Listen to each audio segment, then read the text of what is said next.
Alright, alright, alright. Papa Trix TV po ang inyong lingkod.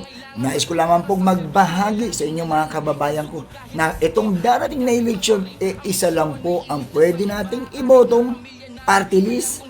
Yes, tama po ang narinig ninyo. Isang party list lang po ang pwede nating iboto sa darating na eleksyon.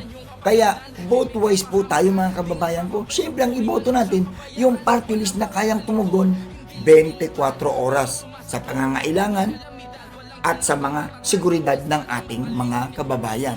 Kaya, para sa akin po, akin pong susuportahan ang ABP, ang Bombero ng Pilipinas Party List. Bakit po? Kasi sila lang po ang nagsusulong ng programang pangkaligtasan tulad ng fire trucks, emergency vehicles, at syempre, training po sa mga disasters para sa preparedness po ng ating mga kababayan. At marami pa pong ibang ginagawa ang ABP.